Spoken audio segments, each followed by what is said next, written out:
Why raise the banner now? Then them say yes, on the be special guest of honor. Ampa, he honored the invitation. This was in 2009 at the forecourt of Ash FM. Via Medina Mabusan Kocha was at the China. Memran ho, you know, your call ne ho could in common. So that's sad numano, sad breno. All right, now or acknowledge pa nimni pa. And 2017 or Casade Dase, 2016 October or Casade Dase, he made mention of Ash FM's People's Forum. As one of the things here in the area of publicity. Exactly, that was the brain behind. Yeah, one call. That's you want to book Simon say mention and exchange topics. The mind, the coordinator. Say my own to me far worker. These were the brains. Way Bass was the organizer. And I said, Lord Wankasano, the MCED. Well, he trained for mobile call for vetting. Mira say we team. I mentioned Nana there Tafu and Kobia. Oh, okay. Mira mechiao madi kan che na na different point that is mira afi na odwana madi kan cha na na ne penny for na me hye mo boss mark today's date a year by this time na mira ankobia mabom akonya wotafo ahemfie oh me hye boss e bebam o me akonya bia ma me yes and of course yeah hwe no say bia obenya nkoso hini bisa but Lord, me for rest because once we were pretty within the game. Mami Musa, send a call STC, Ashanti region. Send a name city. Oh, quite and Rana, my boss were radio. He was counting our big losses as a result of COVID. But Ningin so Ghana Fabetia says it is the safest. I won't pan here. STC, and you know, train here, they be man what they will license F no crab and the ever sign the for man sana the canna shows and yes a BBL any pound in the kita sabi the onunqua cry to quite conyan quench free my hair busia how I better on so 90 what is the state of Ian Casa yenya because say cars is be na a cars a mono pretty what state to sing a okay very okay pa the Marco Polos and now the day na yakofa be kan ho no but regardless of the brand I think the driving and who sits but me hu ansa na be come hu COVID impact nya more pressure because the rate of as I won't say in charge of operations yeah observe distance in here pa seat of a car of 44 seater near 22 okay you find some best 6-7 months. So you can imagine. And a price and so on cost through down to 2. The any edge now with 50% load factor. Enti enya kaketwa kra salaries na as if we mo so na ya fa yenya 100 buses no last year no ani afa 100 drivers. Na COVID that's how to e buy omoji o ma point letters spec na COVID na call lockdown. Okay that point you have to pay them. I didn't so run a 50% load factor. It's a card they are but Nina edge no. You go so kakra yes some year man for. And STC all the destinations. Na ma fa kwenya we so am man for say you be a new station where you raise watching where we labor on about go station. Philip say but said why you dey nyame adoma ye dey beba. Yeah, the proposal beba na oba beso yasene. Alright. Munya adwuma ma STC mumra na enya adwuma. Mumra na enya adwuma. Mum dom media general ko na mu adwuma. Philip say I say he's a very nice person. Philip, what do you know? Filippo? Yeah. Filippo. He used to be at sports. Ash FM. Yes. Also, a show on the live now. Menchia man na. Also, a very nice person. And I tell you, Philip, I just so party. And no, a hodie and on Akoma 87.9 for any Lord in New Salansa. And na Edin Como, Enche, Yadian Common be seen nothing. Yakoyanimity Lord. Officially no confirm say or the ninkrata ko the akwa company for say ye na ye money din na fe ye money din na Mr. President please do not pass me by. Bible where you do not pass me by. I think Methodist him. Yeah. I think 30 or 33. Some call when she's secondary school. Methodist school. Sure. Me ask me we school continue. Okay, but me we no. Mommy and Shani ma bin so. Okay. Say ye to aba ewo government institutions am ye kenkan. Am obi ehun say ya to aba wo ABR Abayajuma we water company ato aba Abayajuma we ya can be very portal. They're very portal because people in such positions, make a lot of mistakes. Na mpesa me twom adwen si bibi so they say ebe call vet ni ebe call interviews na asefo no mo e de share mo nsa 3-4 years ni ne de some definitely my questions may different from ya yepe yeah sure mo performance e da ma nsa nyina ni ma deja ye de ma mo omo e ma ma battery so de omo nsa si omo bo se de wo sika wo sika no kro no akodi so no kro no so betimi aka se wo sika kro no ayefe wo ho ayefe ya wo bo se manya sika na asefo no na me we no kro no so wode yan e be se sa questions na ye tisi kro mo obi a district obi a municipal ni e bi se the impact any adwuma o ma ya den na manfo no benya aka ene se se egina so enye se bi asebe yes ye PMC na ye de egina akotutum ya tena se din ahwe ne ma bi ehun se no ye be call opposition ana ye betia break 8 na egina ye de betoto ano because MMDCs we din ya me de pa o mampeni anamusini I say MP kra man is title no at the districts at the municipals o mampeni anamusini na o mampeni anamusini e betimi akọ no ho ye nim no ana ye nim no otisen enti MMDCs no the answer me ba no CEOs ne managing directors no MPP ye di akonya no ana say 2 minutes shenensan e wa ban adwuma no mu a they govern the way that they like it and it is really affecting the party. Listen, NDC ba ban mu a no ye di ne koto aban adwuma bia no as the CEO and as the managing director he first of all sits down, identify the NDC people around and then position them well strategically.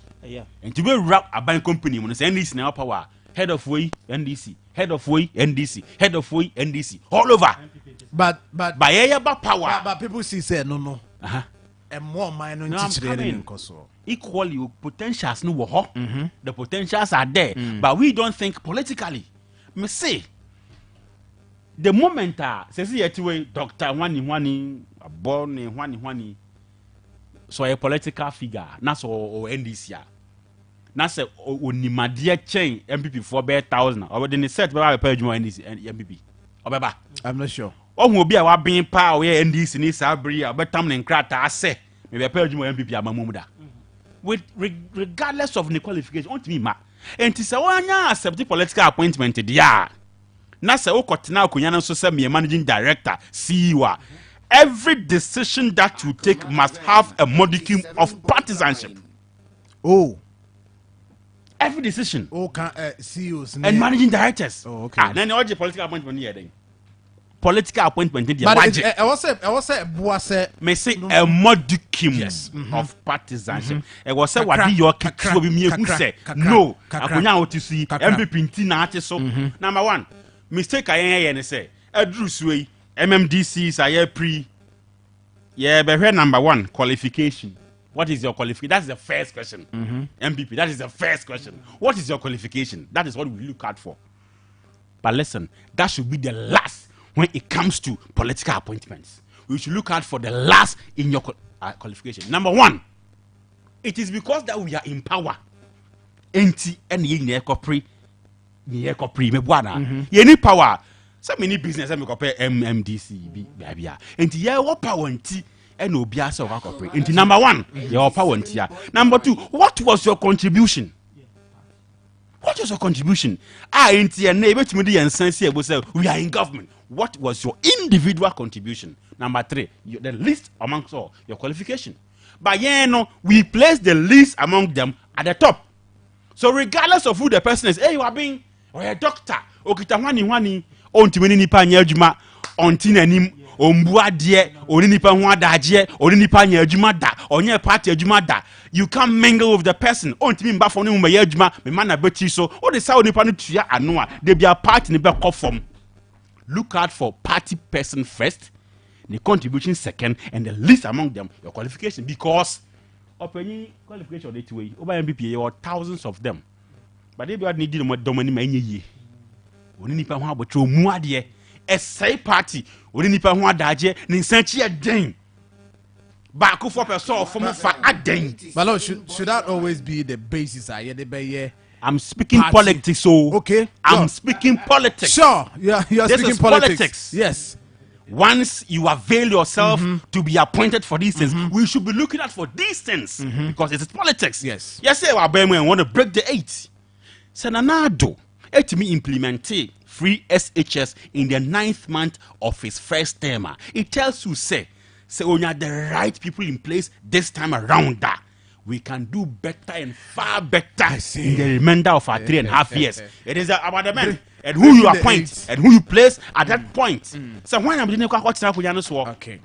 Unya ni papa de ne kotena super nyuma beba for ebe easy party for ani beje ye call lord ho onim dini deda oni na adwuma deda onim se ne ote I see na ma okofo obi a sebe ono no befuma fa de ne sense wo aka se manya sika unko no man nka se bia bibi fa wade said it's not about even about money. But sometimes it also matters. Ngofon san chi den. Omunya omunko an efum fa, omunya omu fie nko amunhwe party for. As me say na me TV. Party position so ya the mawa, ya the MC mawa. Sika wo ho, my party for bi ni, assembly members man we bi ni. Bibia ba let them have their little share because the bigger ones comes to you. Little share ngofon pankrofo. Na fe uko ba bia adwajo nko and they still want to be appointed. Post you their mope. They still want it. How did you govern? The last 2.5, 3, 4 years, how did you govern that you want to be reappointed? That is the question. That's the question. Lord in Nusalansa, with a passion or they can say, Abranti Bisimin Kancho said, I'll say tell him he's blessed. My first time of listening to him. Thank you. Nidindi Obrimpong. Abrimpong of Abrimpong Radio. All right. US. Oh wow. Was it with teach media? I'm also blessed. Yes, you know, we enter Abrimpong so I say Lord, and the first time I would see with you, the first time I monitor you and who say you are blessed because you are on you are alive or with you with you are okay. All right. And no Lord in New Zealand. Lord. Minya. Mame me jaw kwine. All right. Me jaw kwine. All right. Nyaminka ho on count so nyaminka ho me da say so okay in a minute you can kire tafo ne wona mpanifo etie onyina ahemfo etie ne tafo ma etie ne nwumre but I'm sure I'm told say information centers ahodo a omodi atotum ne ade program live in tafo mine ne pankro mine see me as a unifier from the one and ye pay MP e dey ba ha nyina no me tiwe me ni obi ani problem o.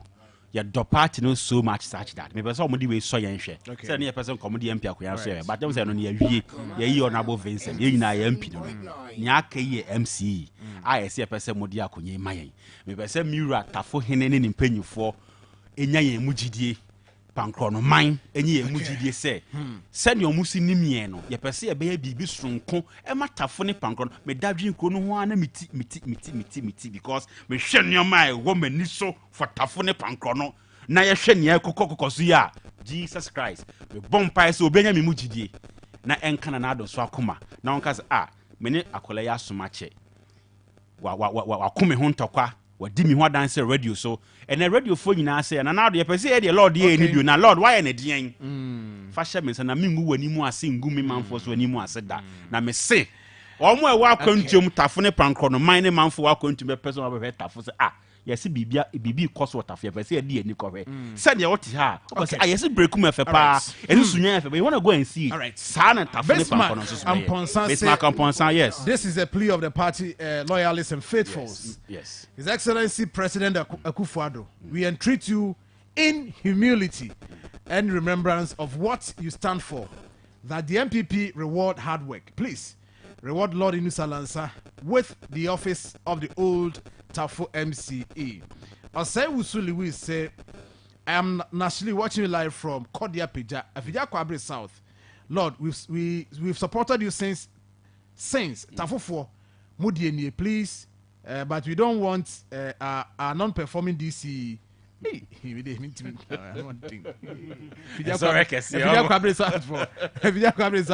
Okay, and JJ Music say, Lord, I need your contact. Even Mama Esther rewarded him few years ago. That's true. Nana suppose good evening, Sir John, and your team. Regards to Honorable Samuel Adejekum. He's one of them. Yes. I tell you, sir, Lord. Woma ye juma. He's my friend. Oh yes. So humble. I'm telling you. Me say me ten account radio and I'm a Sechre Kumau DC. He's just too good. Oh yeah. I tell you. Nti Nana Sapon say. I don't know if he's seeking for re-election. Oh, come. Nidi tuamu pa. Nti Lord me no ase na yem for sinafi. Yem ko anima. Kuma 87.9 FM. His Excellency, let him know, say, the Lord say he should not pass me by. Yes. Lord, in let him says, pass me, not oh gentle Savior. Yes. Lord, in Salansani and in a bon common. Dr. Waha, Dr. Samuel, a free year, Waha, Obey Numrache. I'm for say, Doc. Yet you won't catch it. Dog, we be able to call him. Oh, Nyami Adam said John. Fantastic. Oh, yeah, Nyami Adam be able to call. And then Maba. Obayache pa. Obayache. Nti yema akwaba. Na fi yenko yenim na Lord, there's what in camping. Oh Lord, Martin Kappa. I think it's one of the stanch MPP. Yes, and me said in a personal encounter, but no Martin encounter radio so, and then the passion, the kind of I think he loves the party. Oh yeah, I'm sure. And I think it's hard times sometimes we have to reward some of these party faithfuls. I believe in that. I believe in people who work, and when the time comes, I want more that opportunity. Because party, MPP party has a problem. One of the problems is they don't reward hard working most of the time. Yes. And when opportunity comes, even crying will be crying opportunity. So me fan say so do baby any sky mama. Niska so aso na bibia. Exactly. Yes, and John sometimes no more and try na because how they be more edi yaw a lot. Oh yeah, sure. Because even cry say will be me fan say this year bia or pay bia Sibia nyame fa sa ma na Sibia wenya. The party should look at another opportunity be a bit me anya equal measure of that kind of way but omo be ye na nipa kro no amese that opportunity no obi an frɛ no nka bibia nkyerɛ no obi an sa enhwɛ ana even kura nipa kro no obenya no. Another problem is that nipa kro obenya ni say so no so be unfunny men cry no was be no opposition ayi wo ma no treat no and that is wrong. That's a dog. They should not pass him by. Boris B say imagine koko na yenwe. Boris B nkoko de bia me catch us nkoko a womu jiro na so na akoko na mu aso mu tim say yes akoko nam no aso mu enye ba akoko na aso mu a na nam na patiri e de afa dompe ne ho enam no agisa akoko no wanto ne bu ase anyini nti Boris B farms se bra beji nkoko ne bi kokoko no ba bia ohia bia benya brand ya ye de ama kama open ni kon open ni sre open ni nine ni nyina ka bom kama gizzard no nkosua ene nkoko nua ne so ye beboa na on ka bi enwumre ma men kan foma wo o de ade achi nyame adma no pa o for Bantama High Street no so a oduru ba bia presbya sorry no wa just the opposite e ho na Boris B farm se wo friend 0544 444453 0544 444453 enti sa wo de akokɔ na bia ye aduane ama anim guase aba e brani nie. Redeem yourself, me pancho. Koji Boris B nkoko ni bi. Na enyeman koyi emfama. Ene yene Dr. Francis Tandos ni edi dwumayin doc. Enti mami ma doc so mrem kakra. On the line na yeni nkoma kakra na fi yento aso wa ha. Doc, bibi abakode. Nyame adoka. Ye de nyankopon ase. Ze doc de ne nantie dɔɔso nti no obɛ ne dan eduru bia na why ni say ya oba nyame mfa medura somdwem yes doc na ye share say Ghana so far boy kakra ne nhwɛ ye say ye tu galamsey ase but critically na abrantie bia ni break kasa say omodwuma omoye well abane sin su amosɛ no enti mom ye kwampa e befa so e betu gold ni yie na amrantie no so hwɛ omo videos ni ade omo ye ba omo se adwuma omo ye ani o e na aban yi e pese aban no e mo no alternatives ne ma hodo but wo hwɛ sa call ye ba ya do you think say economically no enipa a wo mo free site abafie how well na also integrate omo ewo yan kase yen the growth aye pay GDP growth aye pay anyhow man no be see akọ nanim no how well na nka ban no anase mpani function on integrate omo into the system na nko so samo ama growth no na ya anya ne saa do we stand losing BB in terms of your progress aye pay say yeko ana yo mega say it's here for me now omo find some mention back to you. They said ya okay no menena nti never see the bar never am say galamsey fight na aban fight no ade ba ko e kire say your government over the years no almost failing in our natural resource no almost failing big time. And then we check the contribution of gold to the Ghanaian economy. Gold na yet to fit na normal press what we see level into a more Ghana economy no the year and then yako obwase ni na himself obwase de ke ka gold a obwase ene kapa udu obwase a and say apan eneduma workers na kasa na omuye eduma na kasa mpo no say ya kasa omu na kasa settlement although comparatively when you compare omo ya aban eduma dia baka so ta workers na GP omo pay ni yes ene ane but when you compare say nke go da yetu nyama ye wo man mu na nka edaboa ma omo ye ayena ye hu se go ni mo insuna antana galasi eno so de no hu eba be fore na ga am say dia ya fitina na no time ma be shin no na over the years no we say aban say galam say na nko for small scale mining because say na aban ya free man e ho no aban ni ntumi nka na ye because first of all with the exception of license and crop j na dia afibia na say dia ye say oko renew the license no then to me who say workers omo ye galam say no say na ye kwaji omo astatu aban ntumi nka nto for fact dia obi a otu galam say boys no mo ye adwuma ne bi no omo contribution to the national development no eno no say aban ntumi ye nti yeti asisi am aban ni data o tire say nko 20 and nko 2000 am say form na so do ni kari nso a eye adwuma e fa nko power say on the individual level galam say ni nipa because me galam say ni takwana mi free nti no galam say site ndi na ko bebre pa mini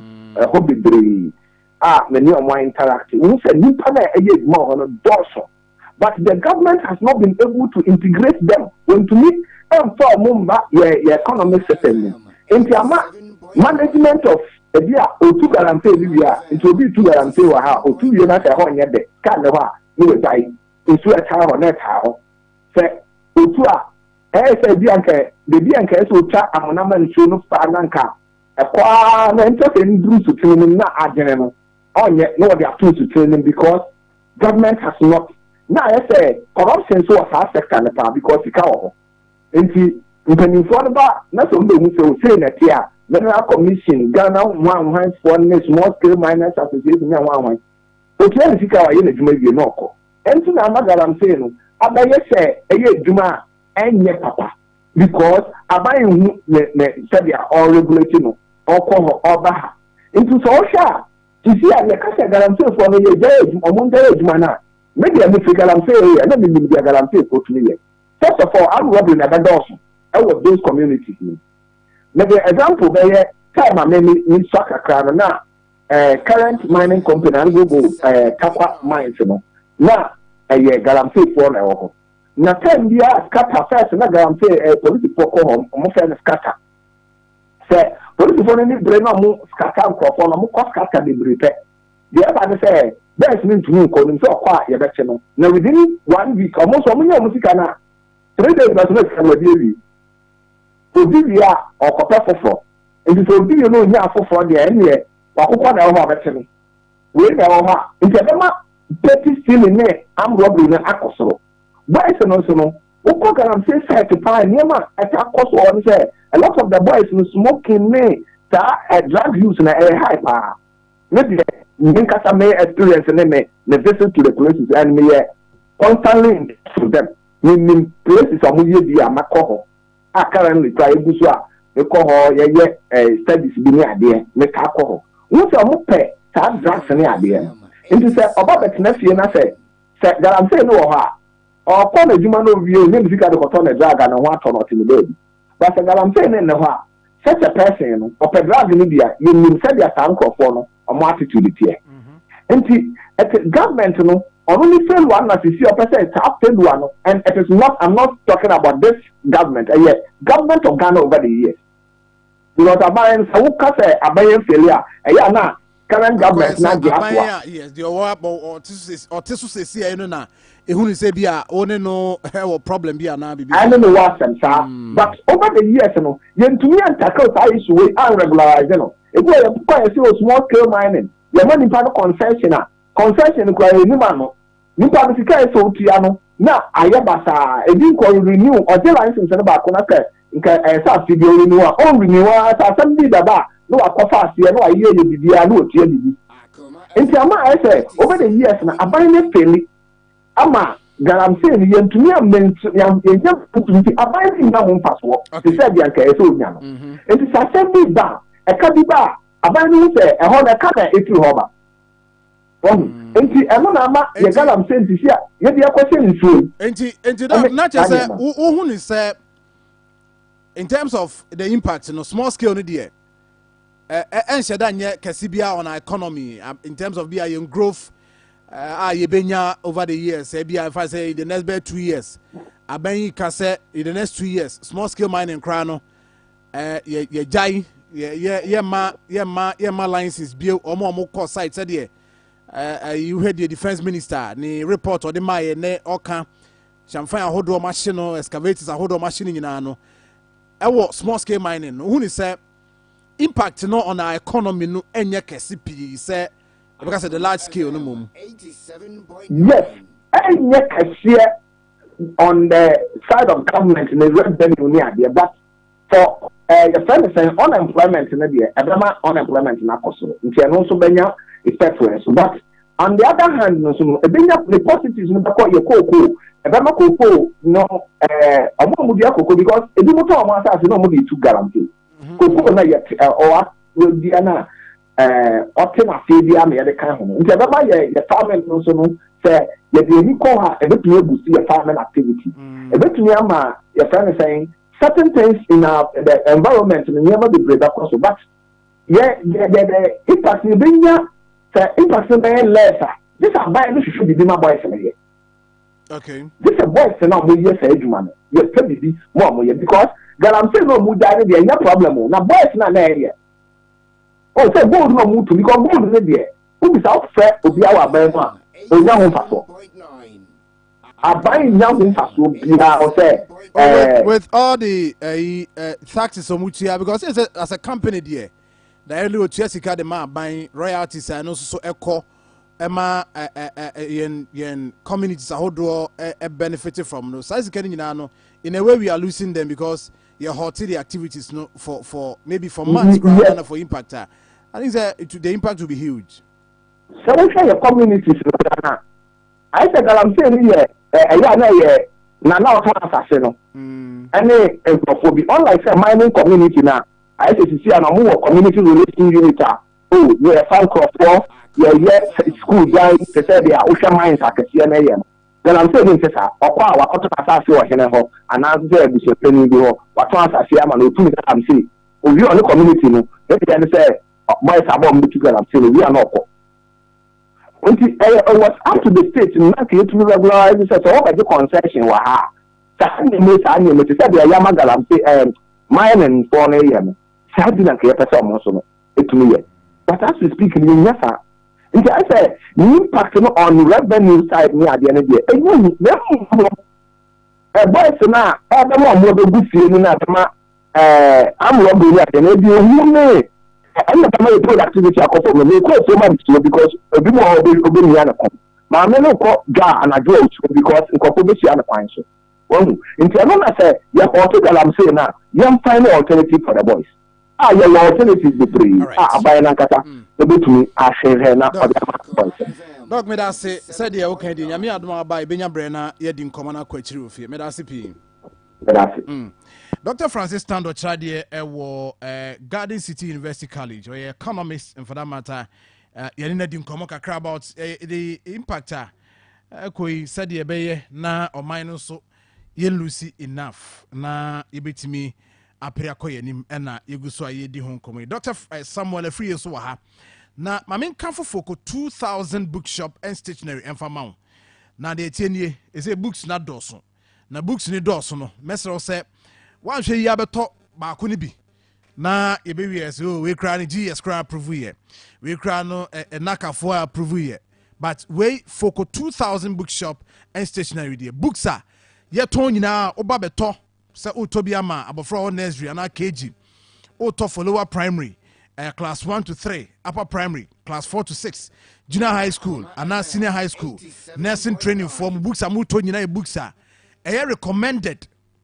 So, you recommend it, you said that, and ya jia tum say, sa books way, and ye did jumanintino, but modiane bra, na ebabeji books nibi ewo, foko 2000 bookshop and stationery. Na, and no, everyone, my way, textbooks are some making. Textbooks and pamphlets a hodwa ye ton de schools but more never be ma bano na say anaka for o ma prove books bia obetima tobi oba e be ma become a kama what they call only problem bia na ye wo calculators, marker boards, marker pen, pencils, and afi sticker pads, your drawing materials, drawing board and drawing sheets and sa mani nyina no obetima ba ba gibo ye ho na what's a color works sa color semono ne near crayons, this animal in ano, a bew honoma, oba, now by GB Amabano. Schools are more person GB Namoton, Mojino, a cook, doso promo Namoton, on Sabe can be away, catching tea, Bomodia, now also bra, na babaje.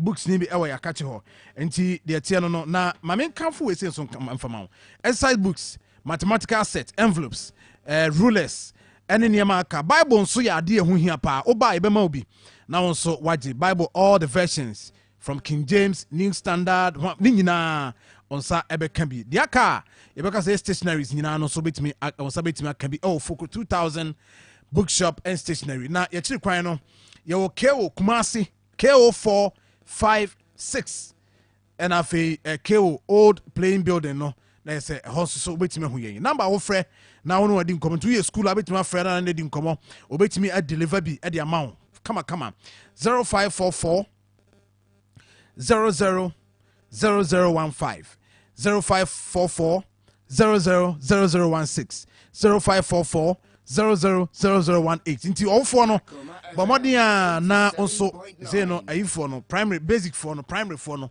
omaba from KG koko class 6 na anu ya no mu bi school nti bomode na so kwagibi na de ohoda da so obo anu for BC no so books abapare nyina no watimi agibi e de ama no ha akoma 87.9 FM ohwa wo bre na no otwa ba pound sima aduanan baako yenko yanimo na yenhwe na fe ema doctor so doc bremo na fe yenhwe na yenko yaniminim na mene kwame ye bibi kakra about the MMDC is on appointment ni ade emu ana lord so ba ya ye di nkomo ni nyina ye fa ni nyina akwa kodwia bi wa ohwe list no hwe nipa bi e wo so a I say amanfo ani abre somewhere in offensive south offensive municipal men kan say offensive municipal nipa du oba form be hwe ahafano southwest e nipa be and so near there unse numbers ne was ropa edru sabre ya we look at the whole lot ye hwe ne ma bebre ne yetimi aka say ni passment si kra ne ye money din ana me money din minim say na uhu trend ya ye koi as numbers no interest ne bapa ti say the MPD no ebre bi atwa me ba ya no say na interest no so no eba on that dog me ntie wen Sir John me da se na me ebe chia etie for so na machia KSTU for na machia Dr. Dogbe otieme oh okay ai otieme pa o chat me sisi ya no ha ma dwen sa mechia okay na Sir John eba MDC ne DCs yeah nukure ni na wo say 10 enya 10 o ebi 22 Central region 22. Upper East or so, I think it was 19. And they are 22. What do they want? Doc say biana ebufu. No. He sad na ebiana ebufu. Ebufu me who say ohwe adwuma na MC ye no say ene adwuma no kra be fu because MC ntimi nya hwe. Ene ma ebusu ne ade a MC ntimi nya hwe de. Ene say me kra metima ye bi.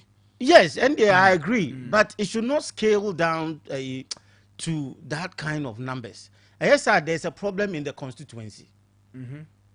Any number that goes beyond 6, 5, 7, there's a problem in the constituency. But I could be a measure there. Constituency chairman room, constituency secretary room, constituency financial, even the executives in Ekopribi. Which means that there's a problem there. And the numbers now, PAP, is giving an indication that there's a problem in that constituency. And it's now more crime. I will urge the vetting committee to scale down most of them and should give them tangible reasons for scaling down those numbers. Ebi about vetting when we if I won't come home. No more submit numbers are a year ebi 2, 3 B and for comma Uncle Jubilee have because that is where the other interview will be done. And they should stop that kind of because one, your constituency dynamics. Me fans say I always use my area where we have I think Beposo and Beposo. Insuta Kwama Beposo. We say 3 traditional council. MP ni free. Be am fancy in Suta, and it be I'm just using as an example, and it be the chairman of the constituency is free.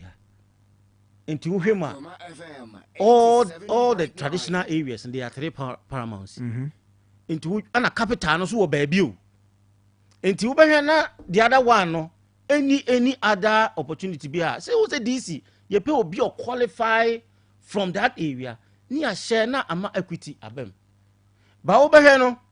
Na MP na ono wote so no e pese ni nua efri eba be hye ebeye DC ana se ni constituency chairman so beye DC ana se e bia capital no kra ya ye no wo behwe kro bi a capital no e wo one area MP ni so free ho we so free ho and these are the dynamics so man check here e be affect party no progress in that constituency upon all whatever they will say no. They look at the constituency dynamics, the politics in the constituency, and the chiefs play a key role. And if you know because in kron ya kika bom. Say mampani kra no oshia ahemfo free them free the oche henene LED ahemfo call no honya. He said it say ohini bia hu ni say OMC ODC ha wadwe omu no anas o ha madwen no mompe no tro fabra exactly ti me matese lista letters akogu nkran no Ashanti region kra bi free ha akonkran enyanwa ebi so amantwa hu ati say de na inusa eka no ebi entwa hu they came to enrich themselves. Hu na wasa banya the courage say me say kobio okoyedan no the people in the community have seen said they wo ye no mahu and you know that they don't like you but all because e bia unimo bi ana MP no betimi this time no breaking the 8 or breaking whatever and it depends on this because this is a grassroots work. The MDC and the DCs are going to do the work on the ground. And if they don't try to manage this and scale all people, if not, they will have the same problem. And one thing is that, say, ebi area is so competitive. Meaning, say, uyi ba ku free mo. And said na make earlier and say, obi mu you be free mo with good reason. Because I know say Sami area hono I had a colleague na ope but Emma ekoye say baby a DC no say ekono because ono no area no MP ni free ho ono ba bi ofiri no MP ni akodi ho ana constituency chairman na other traditional area no o penalty so ono na sacrifice am yamfa ma obi a e de problem ebeba area ho in that case he has to, and up to now no ono dwen say e wo senke bi anka ban na say the government of the day no e pe baabi e de ne che ana say DC na wo baaye no nti unu ye nyina ye de o nti wo ba e bia baabi wo ha na de ma hye baabi wo ha na bia wo push me na ye nyina ye boako but they will be selfish ne wo hu nipa ko ne say wo ye na enemy obi a mu nyina mo constituency na mo bra ma constituency na ye yi no e ba position say ya na say wo benya one na print no then all of them becomes what enemy wa say John just imagine say nipa 22 e ko prayer dey we nessa ba akunya more than half ebunfu yes more than half ebubefu except the person na obenya no o very very human relation skills are obetimi aboa I resolve any issue bia and I think they should look at it very very critically no mujai na moma enuoma is because I let's say a lot of people we call regional and I let's say they met the regional minister met the current and as outgoing when we are outgoing DCs and MMCs my whole list away from central region na hona 22 I am 22 bi hona 22 no 22 Sikuma Dobina Bra Sikuma Dobina Bra nipa 22 football match ni yekobo na ye 11 no we don't do that just one position DC and MDC is MMDC no any just one position 22 people and ube hwem no na mka say ube hwem no constituency chairman wom secretary wom treasurer wom nadmo hwan ti say and most assembly members so do na afra yes assembly member yes I know correct omu nyina gugum ade dia nko a 22 ade nko 22 because na mo ba bi na me ka 19 say we ma ye for na betwa Sikuma Dobin Brakwa oh it's too much it's too much 22 people for one position so they should and I'm going to say and that means that constitution there's a problem will hopper over here no the ethnicity over here near the traditional area over here near si we free her over here near si we free her now the one thing that say Joe say who say MPs no so a part some of them a part of these problems what constituency level onya beja MP na DC you know on DC performance yes Rebecca say MP so no e will role bi wo DC adwuma yes me you sue one of the but was some of the MMDC so mo ye adwuma wie eja de MP say MP na man bia no ne ade and edu ba bia na say timamufo no mpe DC MP na asem a na mo hu ne say adwuma bia wo ye bia no so uja de ma MP say MP na ye adwuma de and so am ye hwe then you have to go exactly and only a problem how mo distant the job of MP any DC and one Amansia South the DC now CID is one of my close na ono bae no on say ono DC now ono could make some comment about Galamsey anyway yeah and yi ni free ono bae and he was having a problem with the MP but when bae no he has able to have a closer relations with the MP and they are now moving the district and also no say there should be a collaboration because it's the same area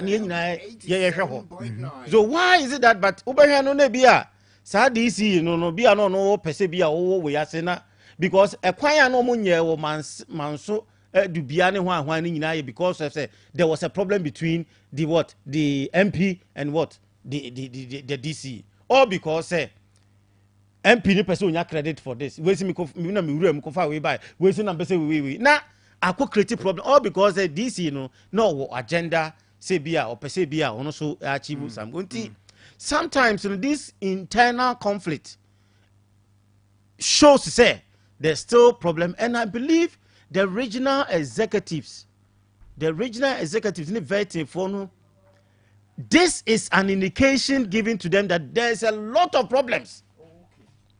There is a lot of problems in the constituencies. There's a lot of problems, and I believe that all of them should ensure that they will manage this very, very well. If not, I'm sorry, breaking the 8 or 16, it won't work. It won't work. Sir John, it won't work. Very, very important. It won't work. It won't work. I see. Dog made that CP. Dog say breaking the 8 will not work. Na Kwame John. Say ye Lord dear no yenhwe one kasa what will share the list.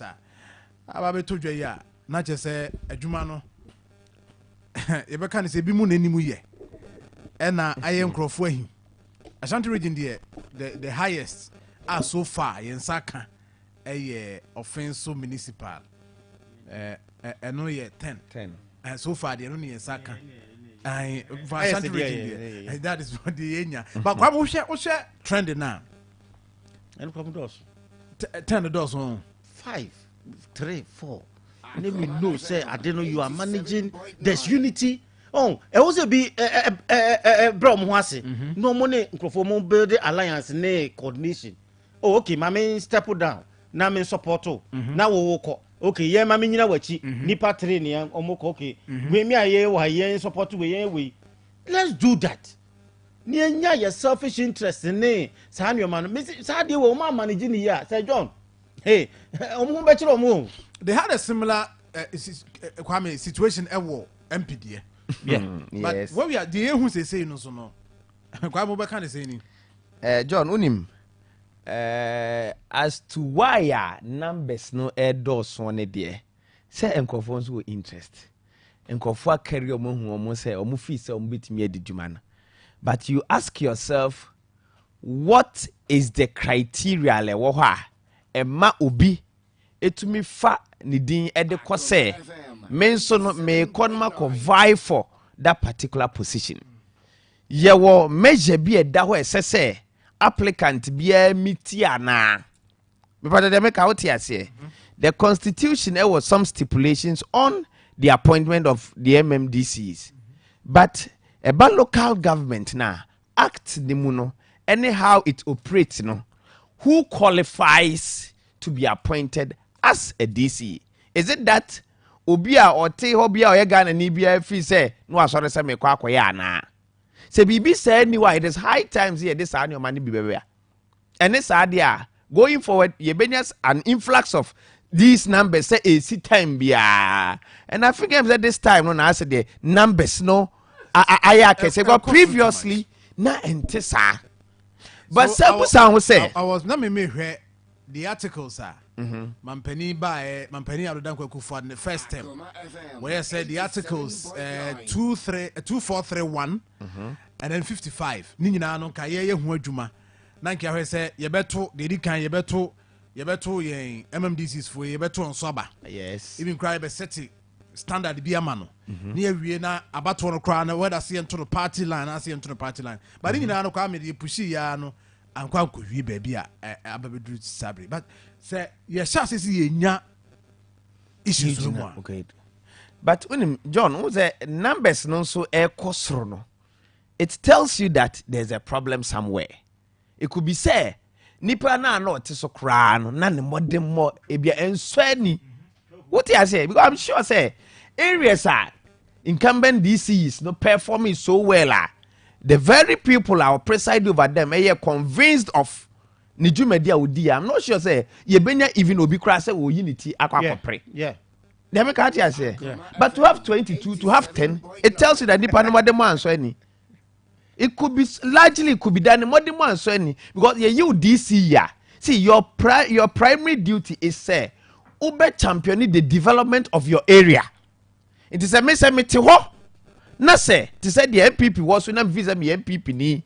Na me hu say me DC the wa more homoni a metimi aba contest genuinely obi o performing so well bia ni wa obi wa contest no eno de wo de John can crow ye wo bi mo say obi wa e bia ompo obi asem e wo ho ompena but obi on genuine grounds what performing so well e be ye den say obeka se wo ko obi kura beka se masa na se we de wonim se emfo but dodo na nkofo contest wo mo ne ade no there it shows that omomodemo largely answer any and say jo to yes enchoni wonim bi but oh ye kwame minim bi ebi ya minim wo mo a wo mo number ebi so ya adwuma ebi ya minim wo mo number ofom there emi won papa obi mo ha say mo number nanka ana who say hwe ade we so there's another current operations in sugom operations in sugom because who say this is said the year ka ye no nananom no ewo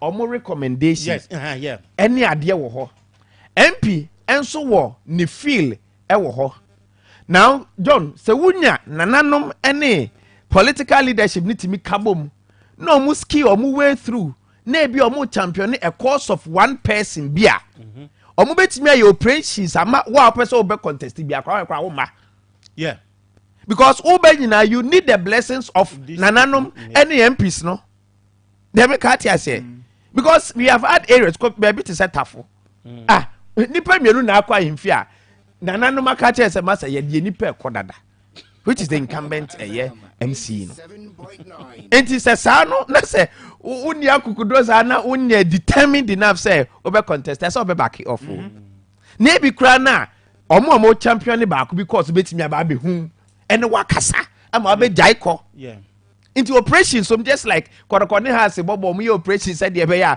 nema betimi akeka sie ni nyina bi wo mu enti no ni nyina you shouldn't underestimate that but currently see proud to 2020 about one ye kase enka ye review the performance of MMDCs ni bebre na de nkoye few of them na ye as in support of them and support of them party o me makato say me party some no kra mo ye kra me mpe what's ye USDC ya o me so mo party for o be some MPP NDC CPP floating voters e what area it is a wo no o yire wa o etimi lobby for projects na e ba enya MPP for wo no kwa na e be enjoy they make out here say I'm not looking at say how well you helped your party but how well you help the entire district. That should be the consent. See to ye tumpon as of mine. Inti no ka sa nyoma no ne was ye hwe. Bebre na se de make no. Se John oma mo ho modin. Even ebi dey see MPP primaries na wo kan a na omo so ka se nipa bebre yi omo ti at the end of the day na we kan. Incumbent member of parliament bebre na wo ha. Edru campaign na omo hunu de omo ka. Did this a Kufuado flagship program? Free SHS no beka. A Kufuado one district one factory. Omo projects. This is ne. MC is the omo project. Good. Someone project na mo for campaign. Pedro primaries. Every ye booklet. Omo ye booklet o. Say be incumbent MP no. Ebi no nkofo be 3 ni gina. O ye booklet a. Sa projects ni bia na ewom no we project a DC na gina ba bia DC na claim say e assembly na nkasa project when you directly from the MP and so primaries no ye beto ana hit no wom sa no na ebinom DC is ni bi the project ni bia sanctioned by the district and I say assembly na nkasa na afoto bi bia e nom dia share MP achievement mu so they make out here say good it ebi na ACC no na John and Yami one, but they have to be careful. And I am the doctor Kasembi say your appointment committee wo. It's omo na eba be scale number and na vet take place. Masa omo fa measure bi nto no omo pam bibiri na. Oh na set you. Ye wo baby wo ha. Baby to set afo. Masa me di dia wasanam there. Say assembly members 3 I wo nunim. Omo kire say omo pese DC no this say nhu say the modern one so anything no over. Just as you were saying, so assembly member, bear me and say to me your muti say omo bad there. It means that all you are unpopular. Enkoye. Ana jo entisa. Ana nyeta fu kwa sam na maker. Ba me ba say o party chairman kaso no so ba. O party Say Joe, I don't know, a team. Yes. A team na mo nyina mo constituency ho. Enti say wo ni you DC na say wo ni party chairman na mo so mo adwuma. Party chairman na also even recommend them. But the moment the party chairman kaso oba mu pe then means enyo man ko yi. Because say ono be ko dia na ebi a wo soso ebi a wo bɛ wa adwese bi a wo so nya de adan na party chairman na pese wo yi free wo because it's the party chairman that at the end of the day no omo recommend o say ye fa nko yeah atwema wa beja north okay ka jo say man bi ho a atwema wa beja north Rebecca I bare kesimo okay ho de say o ni onko bi oni so o say doc oko as a list the way is called crimes on nkwa na hey o sha there na so ba bi wo Rebecca ha ba bi ana Rebecca kwame me ka cho say mate say anhwa obiane nyina there's oba bi efija yes Mary Boatma on there hu na but ayi de atwuma wa beja north atwuma wa beja so surprisingly atwuma wa beja north ebe me nwanwa se ebe ono nkwa na eko atwuma wa be enye wona omu nso nsensem bi ni de tem bia Ghana koma o ti say man for important man for free but kwame me catch off air me my afina me nsa kan we ni kakra wa ha me hwe ya me catch off air say ono say no ena me busa say e was take wo between wo ni MP oso no MP ntem ye kama sempo wadwuma no kra no NCP say man for be okay with wadwuma wo ya oso no MP ye fine so say wo bako no pose na no you see ade na e teamwork o and e was constituency ho mu nyina mu so mu ye mu free party ba ko mu atwema mponua okay mu nyina mu free party ba ko oh na number 1 wow mu nyina mu free party ba ko so e be ye say woni MP ni flu and once there is a problem between MP and the DC na ahemfo no so wom ahemfo no ewom because they make kire wo the na see man so yi ahemfo no mo mpe ayi DC no so enti omo na be ya be piapia wa be yi wa free system nim enti ade no they should be very very very careful aye purely party omo hwe constituency dynamics ne no an say obi asesa no wa no ko but when you go to Accra Jubilee the constituency dynamics omo de be ya adwuma rough e won no omo de constituency dynamics be ya adwuma omo ka say wo free area be in fact say this na me kire e bi a 3 paramountcy ohini bia de all equal am okay Foster Omekai Foster atwuma wa beja south en carry ho kono okay Foster Omekai Foster pa Foster kasawo Ghana kuma so yes obekai mekai pa the Foster mekai Foster one ewuku good mekai that day na Foster no munyina wa na kofi na wa ha na Foster nso di yes elder chi independent candidate no yes Foster mankwa okay ebi but John who say o ka say e was say oni MP ana na doko ka say teamwork yes e hu hia who say MP bia no e ex official member of the assembly only voting right do but or a part of the assembly nti e was say collaborate with your MP okay you collaborate with nananom untimi sideline nananom here yes untimi sideline any of them sapi and think that you be successful and instantina the appointing authority so and making sure say who choose obia so choose obia obetimi ne MP obetimi ne nananom titiriw aye adwuma na say okofa ne say nananom mpe no MP peno me constituency chairman because was some wa boy me awe ni timi ni kusi wa wo aban de be ma problem at the end of the day and who say and your party for nko an nipa ne kwa akoso you be accountable right edru time bia ye beto aba I see okay kwame eno so ye ayi midi nkomo wo offense north na de mahu wa ha no yes James Danso Bafo a constituency secretary. And I'm a fresh secretary. The secretary na list naba na list neba no. Wait him did nipano or ndiamame. That time now when you list we got abai krano. I was just confirming the no catch many the mikita is here. And obo dinana obo James danso baafo ana bafu am say na say we would you say am wom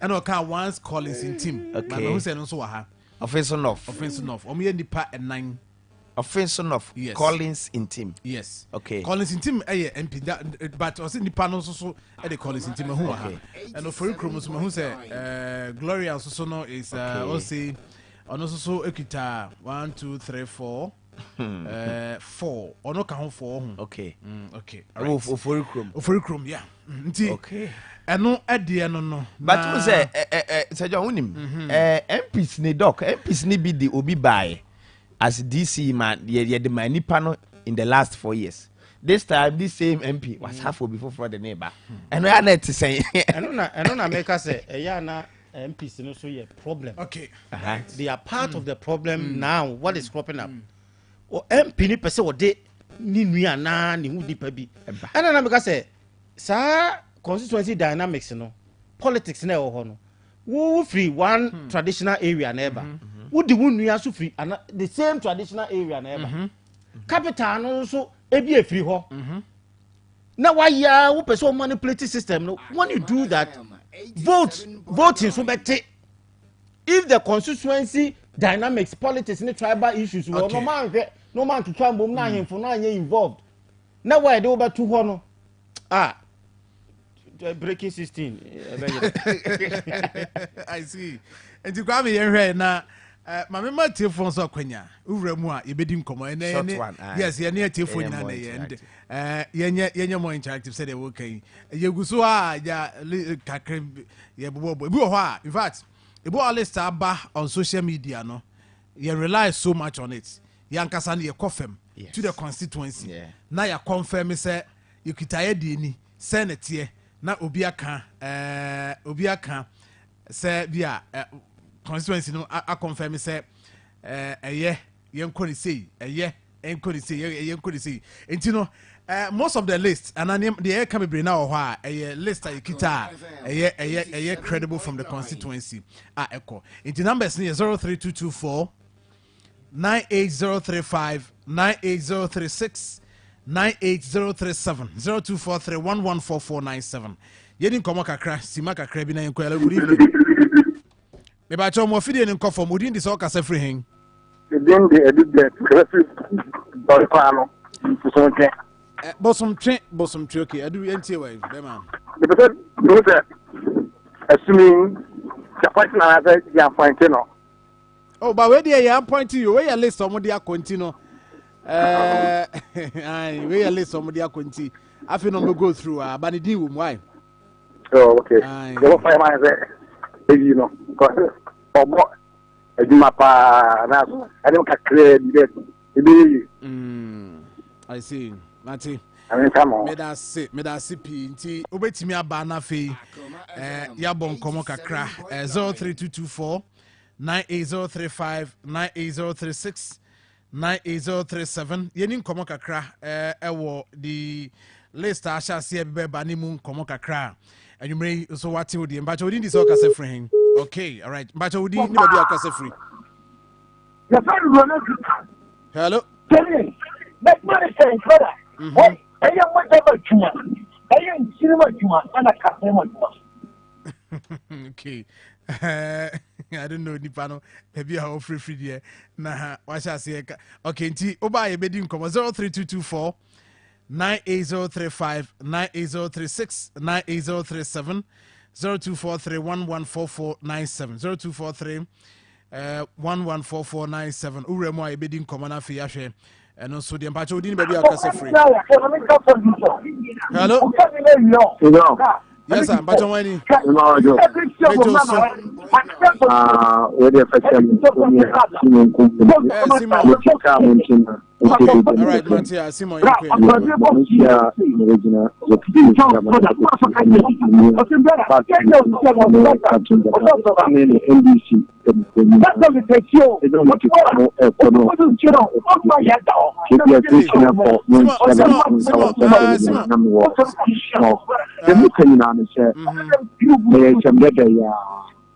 onye Africa for eba ya eja for na mumfa no tension and sana sana finish or bet me about of my idea the ship for them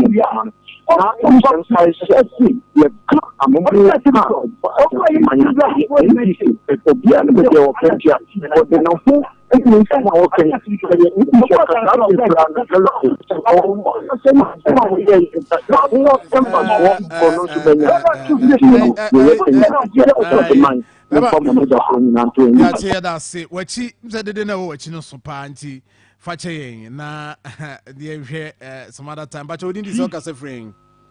Yeah, John. Yes, sir. Good evening. Good evening, but any? I found Nana Sapo Kumau. Nana Sapo Kumau. Okay. Yeah. I want to go at such a Kumau. Okay. Exactly. I see. One of your guests now will make it submission. This constituency core and this is square. Yeah, in Pedigree, Ibifu Ban.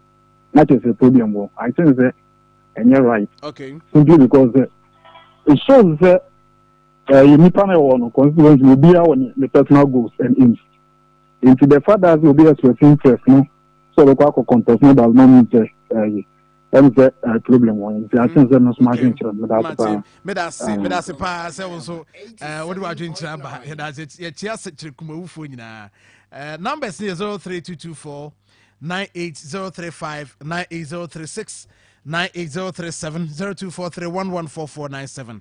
Nkoma yedi the list aba yes ahead of appointment amampeni ebeye ebi ho most of them they are confirming from constituency near day from the districts any ade anti ubetimi pass or comment on them but odin is all kase free the friend Steven Mekasafri Achuma Wabija South Gwakwa Steven Achuma Wabija South bema boy nkoma ede na eko really me program na mpesa na basho bakra oh so dada ye MC ya onabo amwahuku me sisi mu ni kwa se omampani ebo ni din bio because okay mpuntuduma ukọ various constituencies ekoso especially Gwakwa one of the biggest tower raising revenue kesiye Gwakwa no developmental projects and carry no developmental projects once in various areas you know the den wa ekoso wa hanum say atuma go dey ye bre e wa hanti ye stay you and na be dan kwa kukwado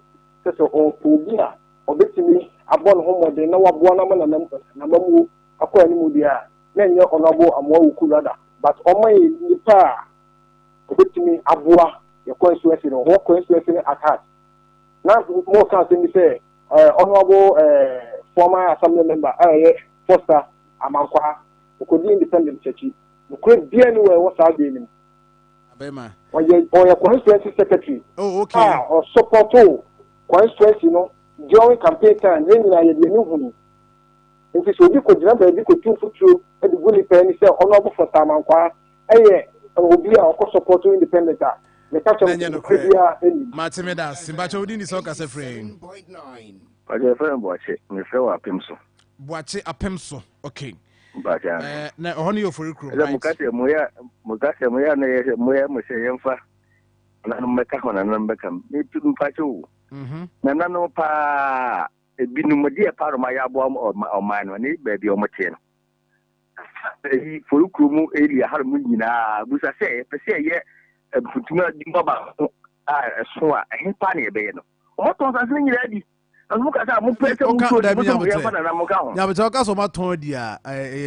because you can't just say so much di sa say I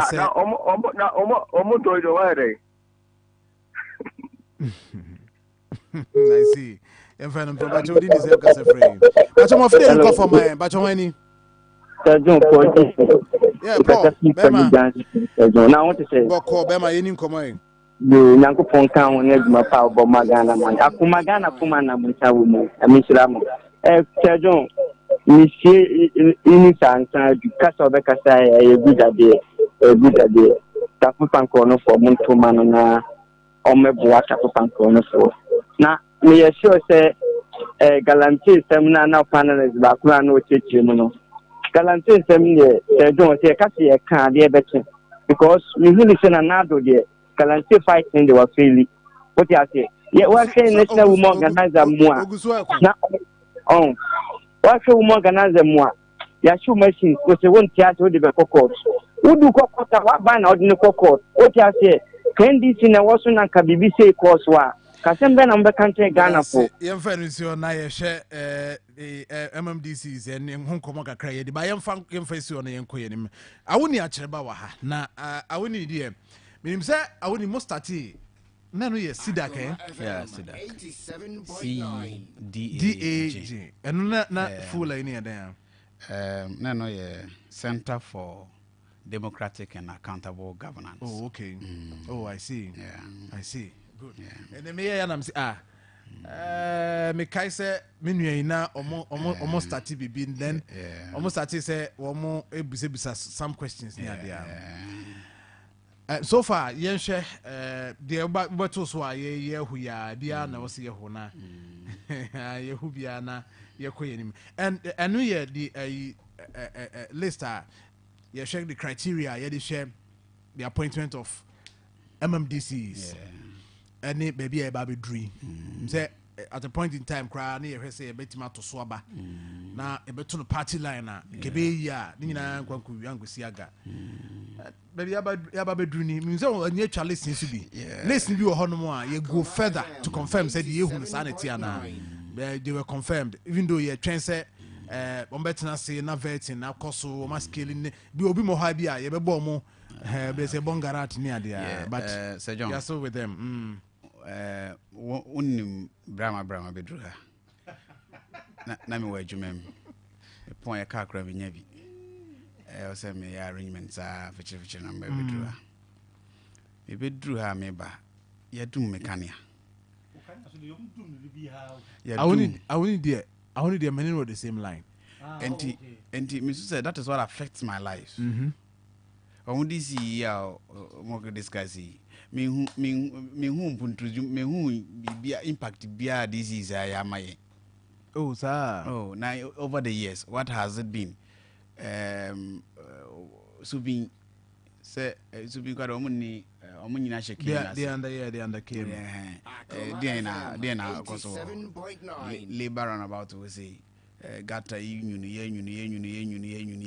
omo yes omo ba omo ye gata bi o me ano me twem me hwe gata no tokuru na em fancy culvert ya omo dey ade egugu me kura culvert ni nketinketi sa I don't know what the impact will be so no sa mba failure and omo ne oban nyina na failure and those failure is the failure of the DCs the MMDCs and what have you mekania me dasumu that is much concerned brama bring nyina am kosom ye me kwa ko du fie na makwa da hye omu o de omu du no be 7 right me bedru me say me ba na me hu say o madum kanea me kwa me ngura fie o and many a woni dey the same line say I monitor and the post oh yes me monitor the post today bo ha me shams hey bia yedum na me fiti me phone abona awuni so dey atum yes and this tells you we living in a shithole country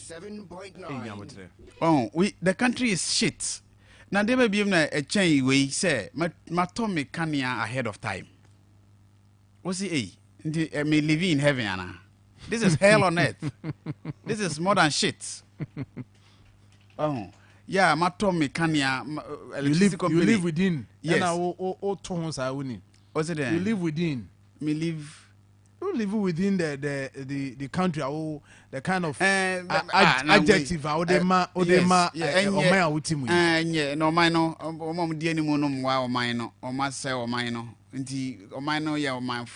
I can't be proud of this country. I'm not proud of my leaders, and as such, I'm not proud of the country. Never. Ghana for the will be proud of Ghana.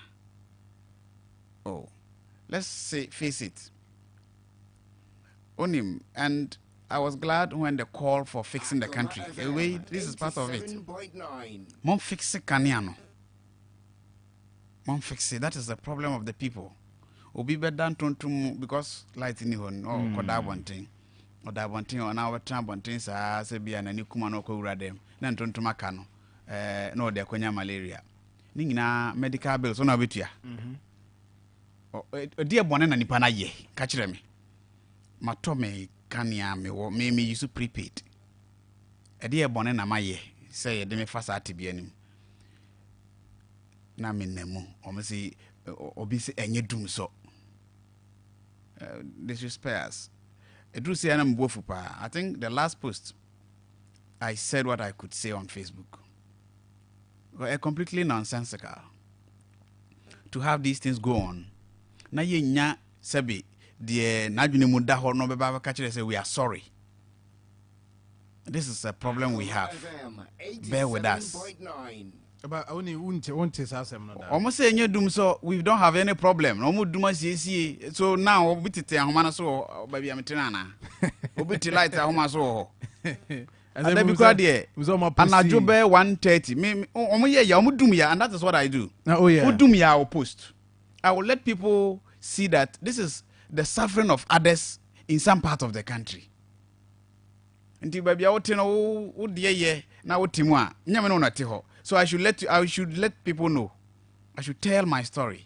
The unyo case say, oh, we are working on it, we are fixing, when was that said? Oh, but nanu ya say the na poka kire ye na pokra ba be press conference. Also omudum to fix. And is this fixing? No, odi matem go on kan okra nkire me. Anti sabre omudum na anadwo so omo fix it 87.9 me bisa so eto asema nipa ye nipa na po woncheo ne cha o cheo bia wanyini ni fie na do so cheo ni tire de gu ni trim bi kra bone transam se bia obetwa no onimu nyansa ncheo and so wakasa akire wona me bisa wo se wo so ye nipa, how do you take it? And is it for the fact say or my minister nintin na osusu so any pachewana? Is that it? No, but that's the statement. Maybe, yeah, maybe he's in charge or in charge of and the ministry. And wakasa onim probably wonim the ekoso. Wonim granted. Yeah, nim. And I'm busa sa na dwi. The omodum ni. Omodum asisi ana. Omodum asisi ana. Obi tia I'm not sure say na dwi obi ye adwuma.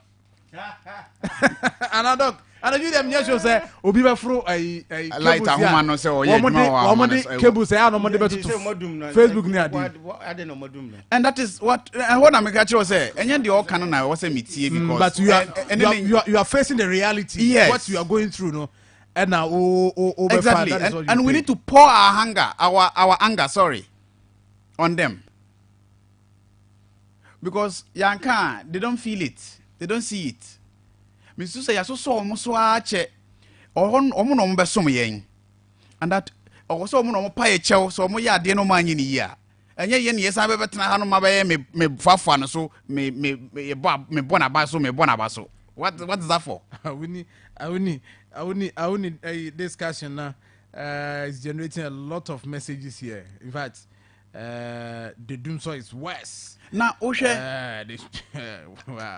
Na me ko da sumu na dwui e de bone na maye e de bone mo na kan kire me say onim and there is a report me wo how obi ko to ne prepaid asa and watam ne card so kwa to electricity prepaid okwa to 10 cedis okoto 10 cedis na omotete charges ne free mu no na the aka wo card no so 50 pesos. And what was an uncle fee? Or the 10 cities are cool. Yeah, 30 charges nina amanaka 50 pesos. Amanaka 50 pesos. I don't know electricity for boy chronowe because I was almost calibrated as part of MTN name Vodafone almost 30 charges. No one say what talk credit. I'm gonna do it. No one say yeah, two way free akawi because charges. We calibrate it. We make it part of the cost. And the okasani nina no. And this over 50 pesos grand or phone so who the call just say number of minutes also would know and a unya. I didn't electricity na yati sikan say yati we yaton chen say charges. Now we calibrating as part of cost. Yet nobody is talking. Now my tia no nyina wie no. Odi menam sa tibia phone we mo no wie no. Me talk kania no kra na say wo hono ma onsa ma me kania ni bi na be ka kire me say o duma siesie na o duma siesie no obi san ahoma no so anadwo we ya na enro achi o so ye dum me kania 1 I think 1:15 and 1:15 am me sorry mudum na me sorry na me san twere go Facebook 1:15 am 1:15 am no that was em say enro achi Was it Sunday? BM said 2 days and ago. Wednesday. That should be Monday. Okay, yes, Monday. Monday at the Tuesday. Monday at the Tuesday. Okay. 1:15. Ni do mechania. Na mbusa say na meda kania ne mu saa na dwono nyina be wura mu 1:15 na wodum no. Na mu sa duma siesie ana. 1:15. 1:15 and I do 1:15 am. Now mu duma siesie. Probably system so bit ma fi.